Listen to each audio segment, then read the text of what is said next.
My people do not need promises. They need fields to feed their children and schools to shape their dreams. I am no hero, just a son of this soil, working to give my nation the dignity it deserves. On July 27, 2025, in the tranquil heart of Oslo, Norway, a moment unfolded that would redefine the global narrative on peace. The Norwegian Nobel Committee, custodians of the world's most hallowed accolade, announced their shortlist for the 2025 Nobel Peace Prize.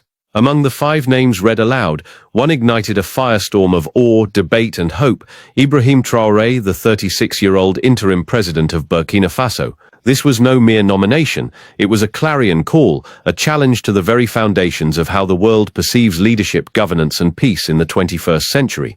Traoré, a soldier who seized power in a military coup in September 2022, stood not as a politician molded by elite institutions or a diplomat polished by global summits, but as a man of the soil, a leader whose vision of peace was rooted in the sweat of farmers, the dreams of children, and the resilience of a nation long relegated to the margins. His name, spoken in the austere halls of Oslo, sent ripples from the dusty streets of Ouagadougou to the corridors of power in Paris, Washington and beyond, demanding a reckoning with what peace truly means in an era of fracture and flux. The announcement was electric. In the minimalist elegance of the Nobel Institute, journalists leaned forward, pens poised, as the committee's chair uttered Traoré's name. Diplomats exchanged glances, their whispers mingling with the weight of history. A young African leader, barely in his 4th decade, from a nation ranked among the world's poorest, was now a contender for an honor synonymous with the legacies of Nelson Mandela, Malala Yousafzai, and Martin Luther King Jr. Traoré's journey from a village boy to a global symbol was a testament to the power of conviction over convention, action over rhetoric, and hope over despair. This is the epic tale of Ibrahim Traoré, the farmer in uniform who turned battlegrounds into farmlands, despair into dignity, and a nation's struggle into a beacon for the world. Ibrahim Traoré was born in 1988 in a small village in Burkina Faso, a landlocked nation in the arid expanse of West Africa's Sahel region. His childhood was etched by the relentless realities of poverty. The sun beat down on cracked earth, electricity was a rare visitor, and hunger was a constant companion.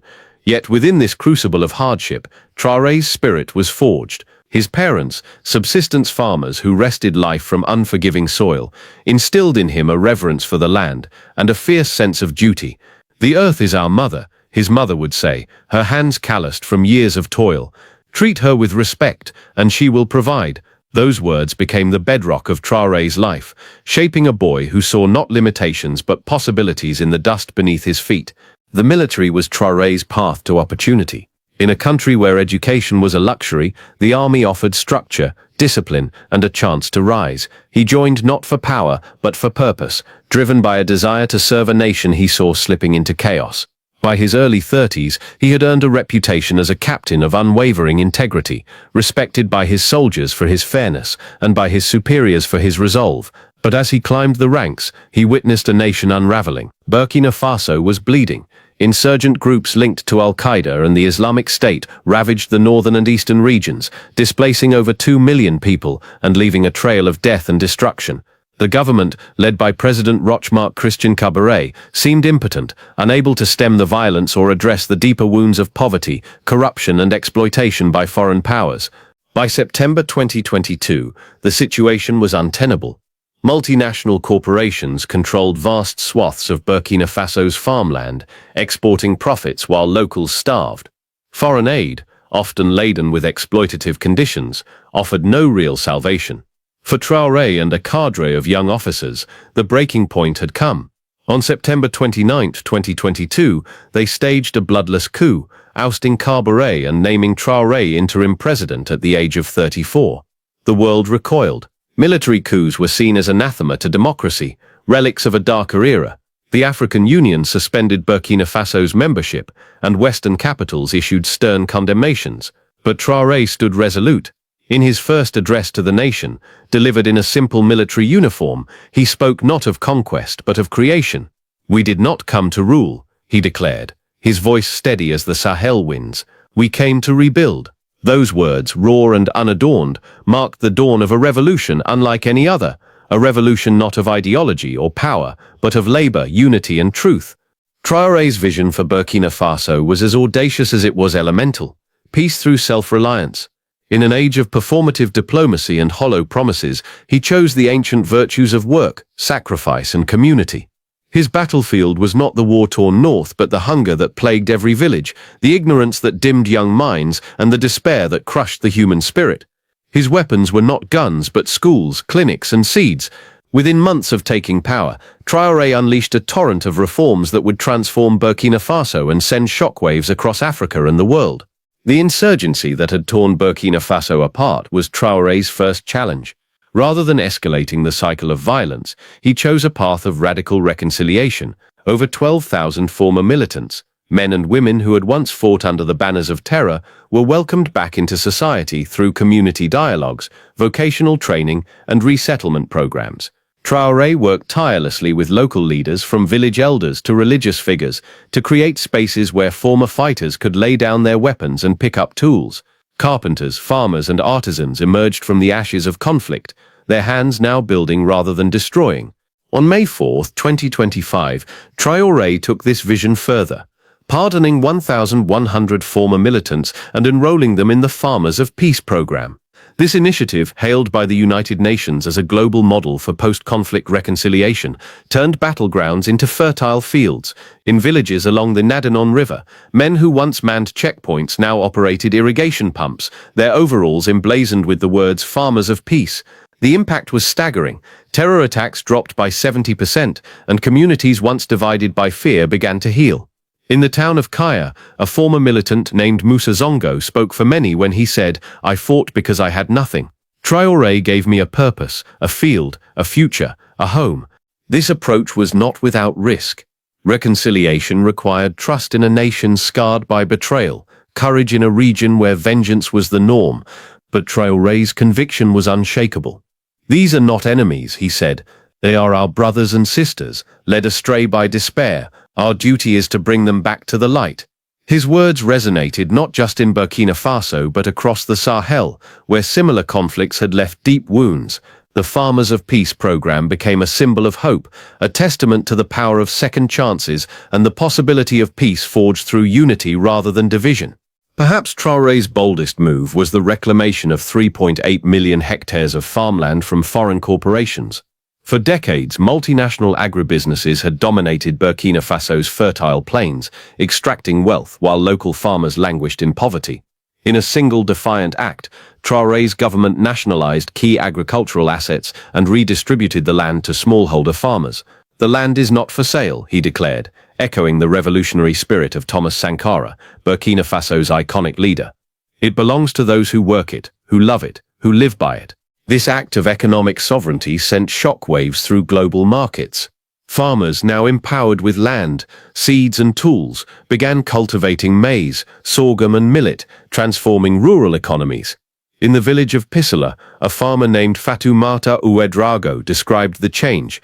"Before Traoré, we were tenants on our own land, begging for scraps. Now we grow our own food, and our children no longer go to bed hungry."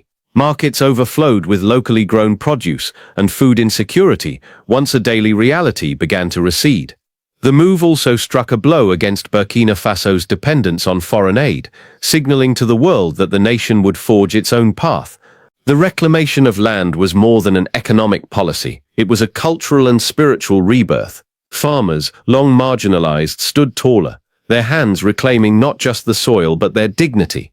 In the town of Gorom Gorom, a market vendor named Aissa Diallo said, "When Traoré gave us back the land, he gave us back our pride. We are no longer beggars, we are builders." The ripple effects were profound. Local economies flourished, rural communities thrived, and Burkina Faso began to rewrite its story as a nation of resilience and self-determination. Traoré's vision extended far beyond Burkina Faso's borders.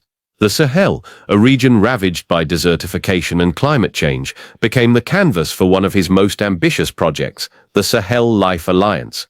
In partnership with Mali and Niger, Traoré led a regional coalition to plant 800 million trees across the arid landscape, transforming barren wastelands into green corridors of hope. The initiative created thousands of jobs, restored degraded ecosystems, and fostered a sense of solidarity among nations long divided by conflict and scarcity. Environmentalists hailed the Sahel Life Alliance as a triumph of climate justice. a model for how even the poorest regions could combat environmental collapse. Scientists marveled at the scale of the reforestation effort, which slowed desertification and mitigated the impacts of climate change. In the village of Titao, women who once trekked miles for firewood now tended saplings, their hands nurturing life where only dust had reigned. "We are not just planting trees," Traoré said. "We are planting the seeds of a future where our children can breathe, where our land can live." The alliance became a global symbol of what collective action could achieve, a beacon of hope in a world grappling with ecological crisis. The Sahel Life Alliance was also a diplomatic triumph. For decades, the Sahel had been a battleground for foreign interests, from colonial powers to modern-day corporations. Traoré's coalition turned that battleground into a shared mission, uniting Burkina Faso, Mali, and Niger in a common cause.